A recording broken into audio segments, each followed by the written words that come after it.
누군가 좋은 차를 타면 젊을 때 한 번쯤 멋진 차 타는 것을 꿈꿔보기도 할 것이다.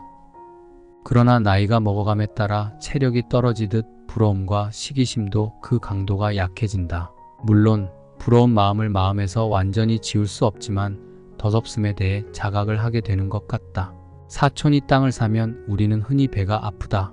남들이 좋은 차를 사거나 좋은 집을 사서 이사를 가면 앞에서 축하한다고 말하지만 속으로는 배가 엄청 아프다. 자신의 현재 상황을 타인과 비교하게 되고 자신보다 많은 부를 얻는 이에 대해서 시기하는 마음이 생기는 것은 당연하다. 그러나 시간이 지나면서 몸이 서서히 아플 시점이 오거나 죽음이 임박에 오면 시기와 질투의 덧없음을 깨닫게 된다.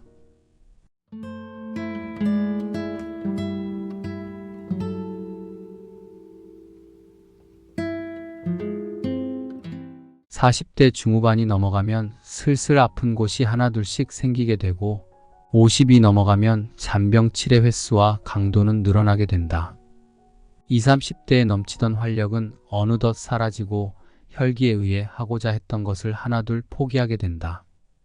아직 버리지 못한 미련이 있어서 남들 따라 무엇인가를 시도하지만 포기는 이전보다 더 빨라지는 것을 느끼게 된다. 젊을 때는 남들이 잘된 것에 대한 부러움과 시기심도 많고 남의 이야기와 시선에 극도로 예민해지기도 한다. 누군가 좋은 차를 타면 젊을 때 한 번쯤 멋진 차 타는 것을 꿈꿔보기도 할 것이다. 그러나 나이가 먹어감에 따라 체력이 떨어지듯 부러움과 시기심도 그 강도가 약해진다. 물론 부러운 마음을 마음에서 완전히 지울 수 없지만 덧없음에 대해 자각을 하게 되는 것 같다. 사촌이 땅을 사면 우리는 흔히 배가 아프다. 남들이 좋은 차를 사거나 좋은 집을 사서 이사를 가면 앞에서 축하한다고 말하지만 속으로는 배가 엄청 아프다. 자신의 현재 상황을 타인과 비교하게 되고 자신보다 많은 부를 얻는 이에 대해서 시기하는 마음이 생기는 것은 당연하다. 그러나 시간이 지나면서 몸이 서서히 아플 시점이 오거나 죽음의 임박에 오면 시기와 질투의 덧없음을 깨닫게 된다. 아파서 잘 먹지 못하게 되면 돈 100만 원보다 맛있게 먹을 수 있는 건강을 선호하게 된다. 그래서 50대가 넘어가면 자연스럽게 자주 보게 되는 유튜브 채널도 점점 부와 관련한 채널보다 건강 채널이 많아지게 된다. 시기와 질투는 경쟁이 있어야 생기는 감정이다. 그것이 직접적인 경쟁이든 간접적인 경쟁이든 말이다. 그리고 우리 사회는 경쟁으로 이루어졌다고 해도 과언이 아니다. 같은 대상에 대해 경쟁을 해서 지거나 혹은 남이 그저 잘 되더라도 질투는 생길 수 있다. 결국 질투는 경쟁에서 졌다고 생각할 때 생기는 것이다. 남보다 잘 되려는 욕구는 누구나 가지고 있기 때문에 질투는 자연스러운 감정이다. 하지만 시기나 질투만 한다면 매우 부정적인 감정이 될 수 있다.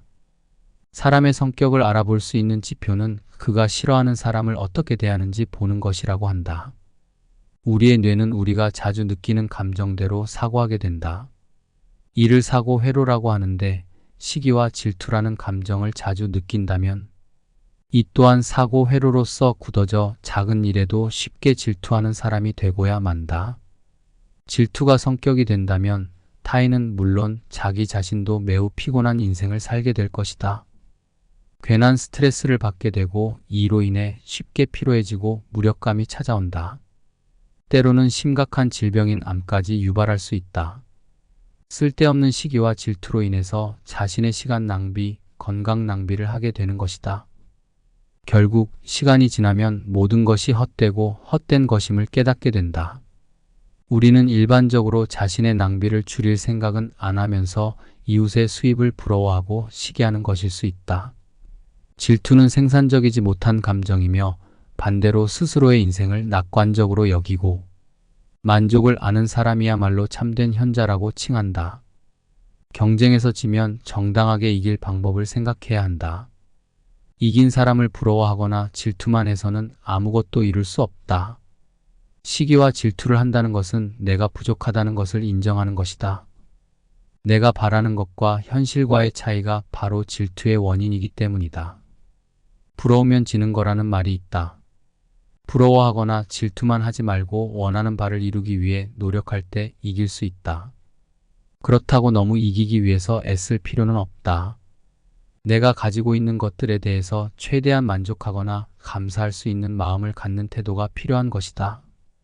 우리의 행동과 태도에 대한 책임이 있음을 아는 것은 자신의 운명을 자유롭게 바꿀 수 있음을 의미한다고 할 수 있다. 낙관적으로 생각하고 삶에 만족하는 사람이야말로 장기적으로 보았을 때 인생의 승리자이다. 긍정적인 마음가짐과 태도를 가지는 것은 내면적인 평화를 가져다 줄 뿐만 아니라 우리 주위의 사람들과도 건강한 관계를 맺는 데 중요한 역할을 한다. 이와 같이 시기와 질투의 덧없음을 깨닫고 자신의 삶을 긍정적으로 바라보는 자세를 유지한다면 인생의 진정한 의미와 행복을 발견할 수 있을 것이다. 시기와 질투의 감정은 결국 우리에게 지속적인 행복을 가져다 주지 못한다. 반대로 우리는 자신이 가진 것에 감사하고 그것에 만족하는 법을 배워야 한다. 이러한 마음가짐은 내면의 평화를 찾는 데 있어 필수적이다. 또한 긍정적인 마음가짐은 우리의 정신적 건강뿐 아니라 육체적 건강에도 큰 영향을 미친다. 이는 스트레스를 줄이고 신체의 면역력을 높이는 데 도움을 준다. 시기와 질투에 빠지기보다는 성장과 발전을 추구하며 성취감을 느끼도록 노력해야 한다. 타인이 아니라 스스로의 기준을 세우고 그에 맞춰 성장하는 것이 중요하다. 결국 진정한 행복은 외부 요인이 아닌 내부에서 비롯되는 것이다. 스스로에게 집중하고 자신만의 길을 걸어가며 매 순간 감사하는 삶을 살 때 우리는 시기와 질투의 덧없음을 넘어 진정한 행복을 찾을 수 있을 것이다. 또한 다른 사람들의 성공을 진심으로 축하해주는 마음가짐을 가질 때 우리의 인간관계도 한층 더 신뢰와 사랑으로 가득 찬다. 성공한 사람들에게 박수를 보내며 그들의 성취를 함께 기뻐할 수 있다면 우리의 내면에는 더 큰 여유와 자신감을 얻을 수 있다. 결국 시기와 질투는 우리 모두에게 부정적인 영향을 끼치는 덧없는 감정일 뿐이다.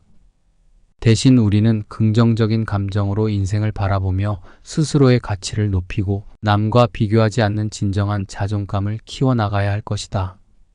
이러한 마음가짐을 통해 우리는 더 나은 자신과 세상 속에서 의미 있고 행복한 삶을 살 수 있을 것이다.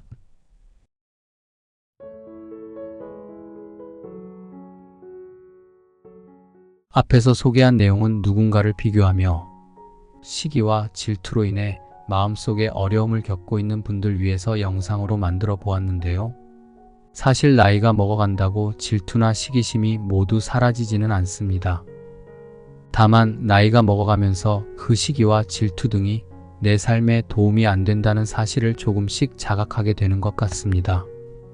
결국 시기와 질투 등이 내 마음과 감정을 피폐하게 만들고 때로는 정신적 스트레스로 인해서 질병을 불러 일으킬 수도 있게 된다는 것입니다. 시기와 질투도 인간의 본성 중에 하나이고 너무 잘하고 싶고 잘 살고 싶은 마음에서 나오게 되는 지극히 자연스러운 현상인 것 같습니다. 너무 잘하려고 애쓰지 않으셨으면 합니다. 현재도 충분히 잘하고 있음을 느끼고 감사하며 살 수 있는 마음이 우리에게 필요한 것 같아요. 박식한 공방, 오늘은 여기까지입니다. 평안하고 편안한 하루 되세요.